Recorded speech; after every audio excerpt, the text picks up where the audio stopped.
As tensions rise between Europe and Russia, Russian aircraft have pierced NATO airspace in Poland, Romania, and Estonia in recent weeks.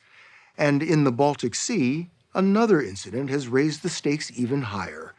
A tanker named the Eagle S was tracked dragging its anchor across the seafloor, leaving severed cables in its wake. Undersea cables carry the lifeblood of modern existence: electricity, gas, digital communications, global banking, the internet itself. Without the cables, all that would grind to a halt. In the past 2 years, at least 11 cables have been cut in the Baltic, primarily in the waters off Finland, which shares an 832-mile border with Russia. Who's behind the rash of breaks is a mystery, but this much is known. Before Russia's war with Ukraine, these types of incidents were extremely rare. The story will continue in a moment. We cut across the Baltic Sea in this small Navy dinghy, looking for clues to a nautical whodunit. We headed for the 170-foot Finnish minesweeper Vaterpää. This massive ship towering above us is a crucial part of Finland's maritime defenses, guarding these waters between Russia to the east and Estonia to the south. Everything is quite close here.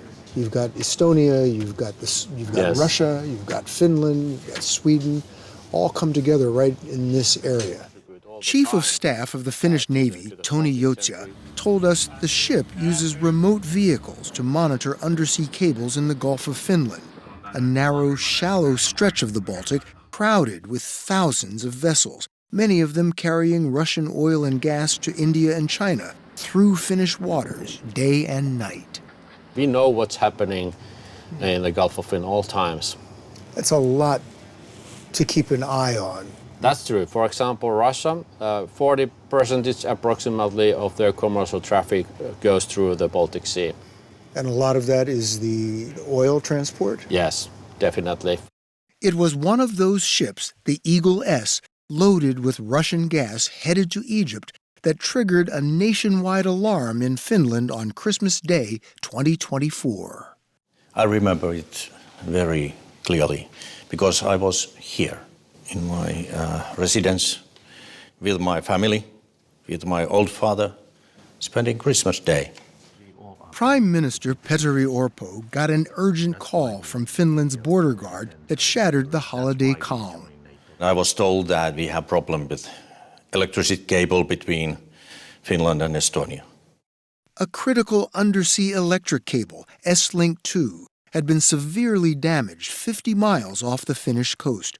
Because there had been 5 other recent suspicious cable and gas line breaks, the border guard told the Prime Minister it suspected this one was deliberately severed by a ship.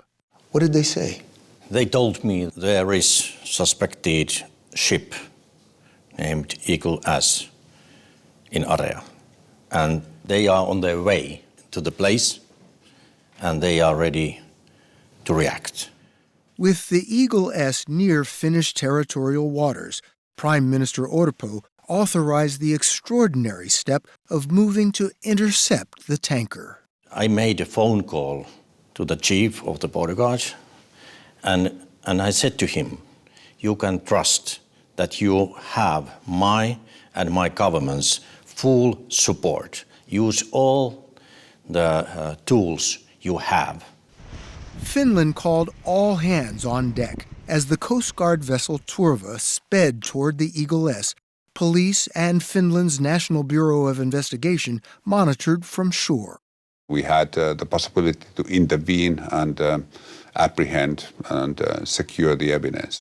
Helsinki Police Chief Jari Liuku says the Coast Guard radioed the Eagle S asking if its anchors were up and secure. The reply was, yes, sir, our anchors are secured. But 3 hours later at 6 p.m., as the Turva closed in, the crew could see that was not true. The anchor chain was hanging in the water. We had a strong reason to believe that it was an intentional activity from their side. The Uku was informed that a total of 5 crucial undersea cables along the route of the Eagle S had been broken that day, and the ship was still on the move. And of course, there was a risk that criminal activity may continue unless the authorities intervene. Just after midnight, as the ship entered Finnish waters, Finland dispatched an armed team of special forces to the Eagle S by helicopter.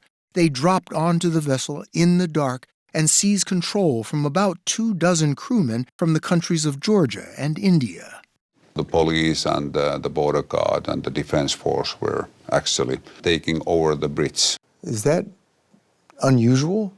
Well, it was first time when, after Second World War, when Finnish troops boarded a boat. The first time since the Second World War? Yeah, that's right, because we had to do something in that case. There was an imminent threat that other critical infrastructure between Finland and Estonia would be damaged. Risto Lohi, overseeing the Eagle S case for Finland's National Bureau of Investigation, told us the next cables in the Eagle S's path could have strained Estonia's electricity and gas supply. So there was also a necessity to intervene.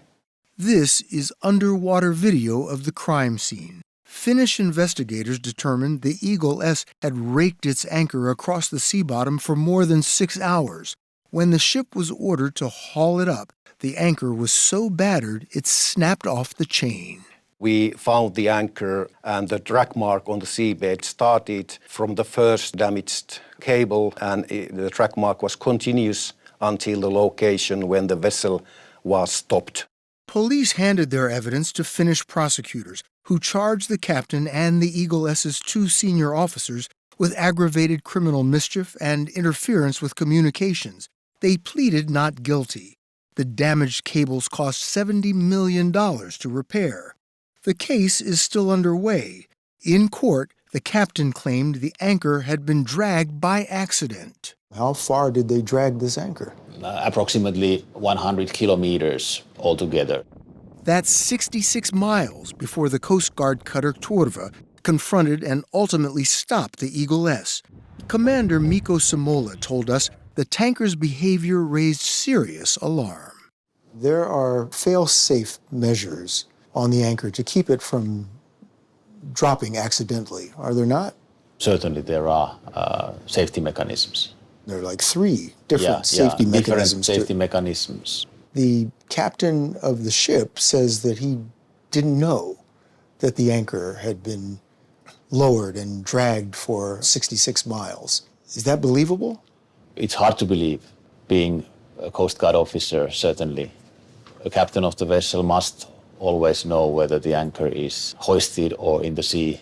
So interesting comment. This is what I could say. An interesting comment. Yeah, certainly. More suspicious, the ownership of the 20-year-old Eagle S. A 7-month investigation by 60 Minutes found its owners hidden behind layers of shell companies. Public records list the primary owner as a woman from Azerbaijan with an office in Dubai. The ship is managed by a company in India and leased to a major Russian oil company. That oil company has financed a fleet of hard-to-trace tankers to move Russian oil, evading Western sanctions.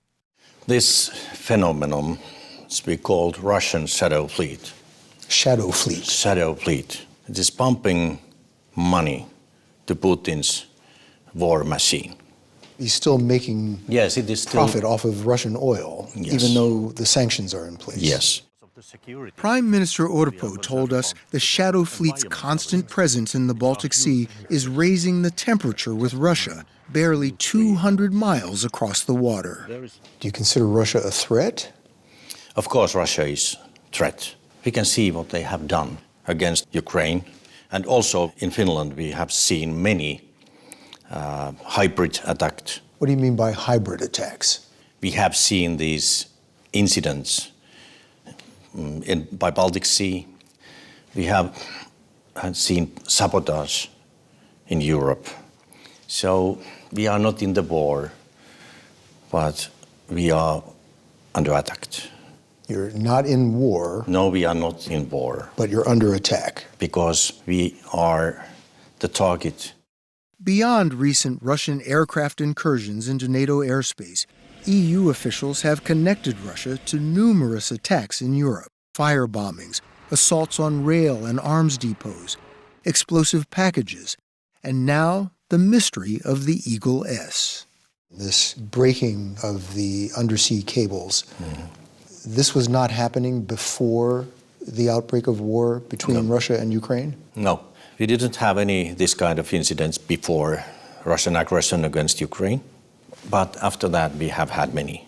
So I have to ask what seems to be the obvious question. Is this Russia? I can only say that there is clear connection between Russian shadow fleet and these incidents. It's clear. Does it feel as though Russia is probing and prodding to find soft spots in not just Finland's defenses, but NATO's? This is their way to try to harm us, make us afraid. Prime Minister Orpo says the Eagle S was a test of Finland's resolve. We sent a clear signal to the shadow fleet and maybe to the actors behind that we have our limits. Finland joined NATO in 2023. The alliance recently launched Operation Baltic Sentry, deploying ships and planes to monitor the shadow fleet and safeguard critical seabed infrastructure.